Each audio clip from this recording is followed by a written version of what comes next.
भारत की खोज किसने और कैसे की? स्वागत है आप सबका आज के इस वीडियो में। दोस्तों, भारत का इतिहास न जाने कितने रहस्यों से भरा हुआ है। भारत एक प्राचीन देश है जो अपने बीते सालों से हर मामले में परिपूर्ण रहा है। न केवल धन वैभव से बल्कि प्रकृति से हमेशा से परिपूर्ण रहे हैं और इसीलिए भारत पे बुरे लोगों की नज़र भी रहती है।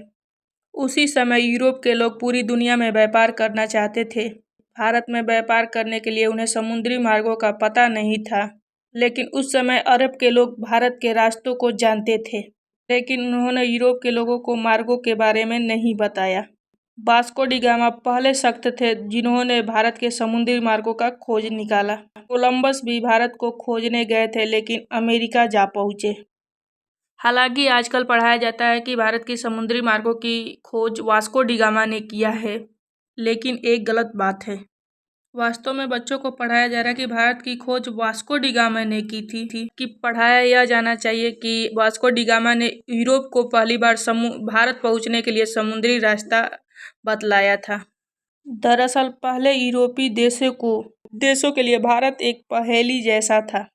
लोग अरब के देशों से मसाले, मिर्च आदि खरीदता था, लेकिन अरब देश के कारोबारी उन्हें यह नहीं बताते थे कि ये जो मसाले थे वह पैदा किस जगह करते हैं।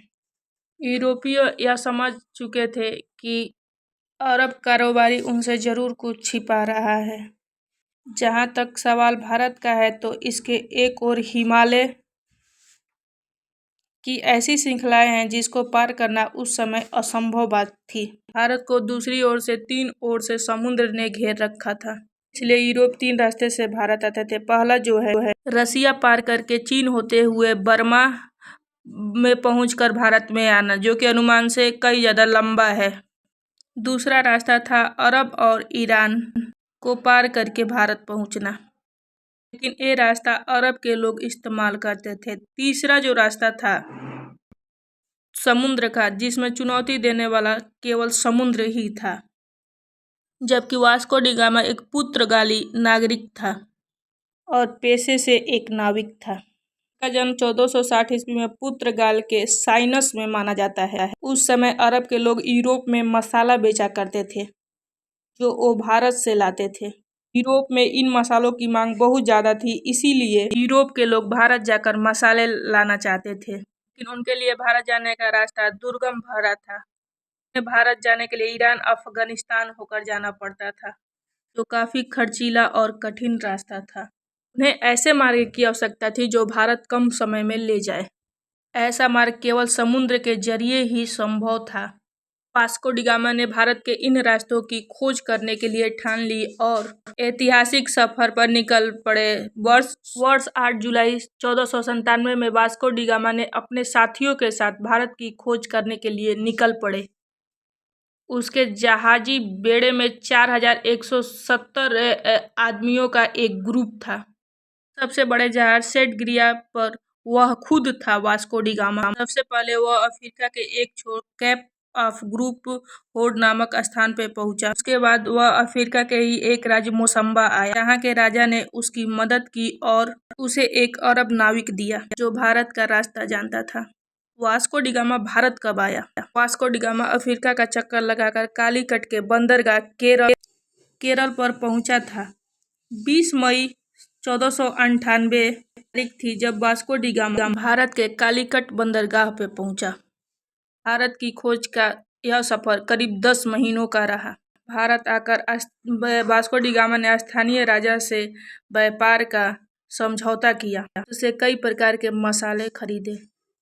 भारत से पुर्तगाल आने के दौरान समुद्री तूफान से उसके जहाजी बेड़े का नुकसान पहुंचा और उसके दल के कई लोग मारे गए।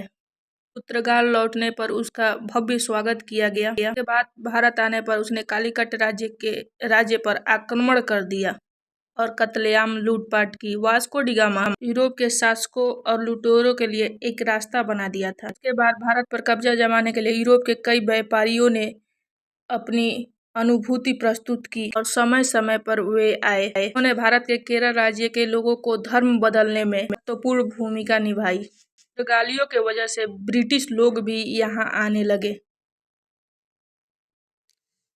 अंततः 1615 ईस्वी में यह क्षेत्र ब्रिटिश अधिकार में चला गया। 1698 ईस्वी में यहाँ फ्रांसीसी बस्तियां बसने लगी। फ्रांस और ब्रिटेन के युद्ध के काल के क्षेत्र में इस क्षेत्र की सत्ता बदलती रही। 1503 में वास्को डी गामा पुर्तगाल लौट और 20 साल वहां रहने के बाद वह भारत वापस चले गए। 1524 को वास्को डी गामा की मृत्यु हो गई। लिस्बन में वास्को के नाम का एक स्मारक है। इसी जगह से इन्होंने भारत की यात्रा शुरू की थी। दरअसल 1492 में नाविक राजकुमार हेनरी की नीति का अनुसरण करते हुए किंग जॉन ने एक पुर्तगाली बेड़े को भारत भेजने की योजना बनाई ताकि एशिया के लिए समुद्री मार्ग खुल सके। उनकी यह योजना मुसलमानों को पछाड़ने की थी, जिनका उस समय भारत और अन्य पूर्वी देशों के साथ व्यापार का एक अधिकार था।